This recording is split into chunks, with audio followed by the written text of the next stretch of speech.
take a closer look at what we're likely to expect from the budget this year. We've got BDO tax partner Willem Oberholzer joining me in studio. Willem, thank you very much for your time. Let's focus in on tax. Firstly, do you think there's going to be any major change to taxes, firstly from the income tax point of view? I don't think we'll see a major change in the corporate rates.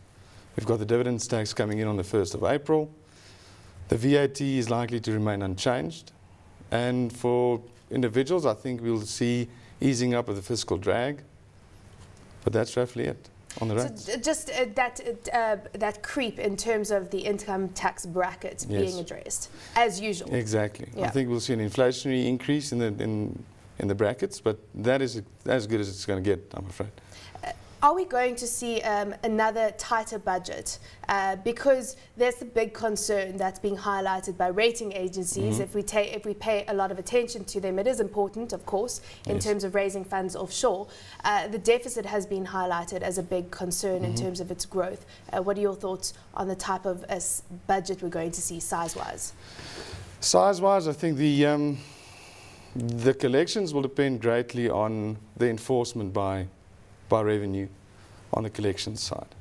If we consider that we've got 50 million individuals, of which 6 million contribute roughly 80% of the national budget, you can expect that the enforcement on individuals and high net worth individuals will be stamped on, and I think that's common knowledge in the market at the moment. If you look at companies that contribute roughly 18% of the national budget, I think companies need to take the warning seriously. The enforcement and the regulations and the compliance to income tax will change dramatically in the next 5 years. And if anything, I think corporates should be starting to practice safe tax. That has been a big theme, where we've seen corporates contributing less and less to the fiscal, and consumers and the general South African contributing more and more. Yeah. If you look at the way that it was enforced, the legislation and the compliance was eased up on individuals, making it easier to collect. The documentation requirements were easier. And parallel to that, you've got the income tax legislation keeping trend with the economic changes, the need for international growth. We've got stamping down internationally on the banking centres, South Africa opening up to the market. And if anything, compliance and regulation of corporates, along with transfer pricing and international tax transactions, the enforcement, the monitoring of that will have to be an area of focus if we are going to open up the economy.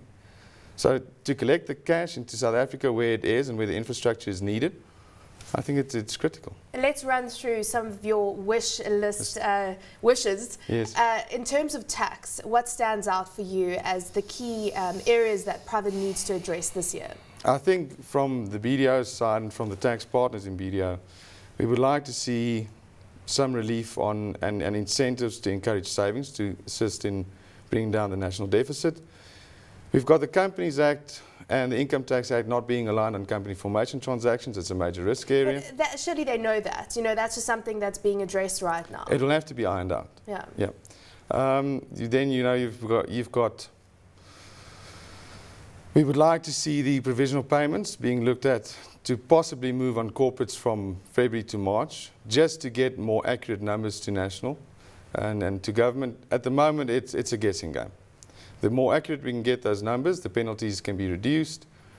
But that remains to be seen. That's a cash flow interest. So that's really addressing the provisional taxpayer. Exactly. Yeah. And in terms of how you look at what their earnings are going to be going forward. Correct. Has that been a big problem, that there's been a disconnect really between what they're earning and the tax they're paying? There is. I mean, at the moment you need to be accurate on 80% of what your estimated taxable income is going to be. If you're out by 80%, you face a 20% penalty on what you're out by, which in some in the bigger listed entities is a substantial amount of money.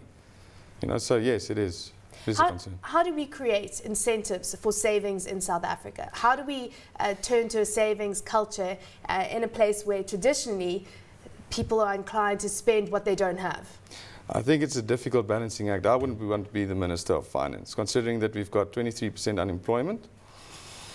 Credit will always be a problem. Encouraging saving, I think we saw a great move last year, moving the tax rate down from 80% to 0 on the funds. Maybe a bigger rebate would be good. But it remains to be seen what the National Treasury comes up with. Expatriates and the taxation of income they earn here, Yes. and encouraging them also to come to South Africa is a big theme. That's being highlighted by many analysts. We need skills in South Africa. We Yes. need to make it easy to come to South Africa and work.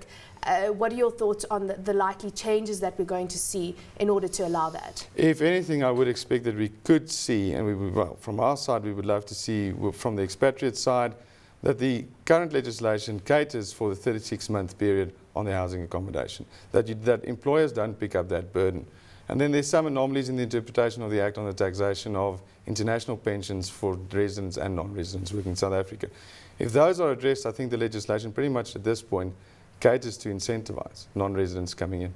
A big theme at the moment, of course, we held COP17 last year, has been around carbon taxes and the move towards that globally. We've got Australia implementing a carbon tax. South Africa hasn't implemented one as yet. Are we going to see one? Many saying it's highly unlikely. Are we going to get any communication around the green taxation space? Look, I've seen, if you look at last year's budget, the carbon tax on cars came in. We have incentives, and we would like to see the incentives growing on the implementation of your geysers and your solar power energy, and incentives in developing an alternative energy source. As for carbon tax credits, I think it's about 3 years down the pipeline. 3 years. So we're looking at 2015, some are saying Possibly. as early as 2014.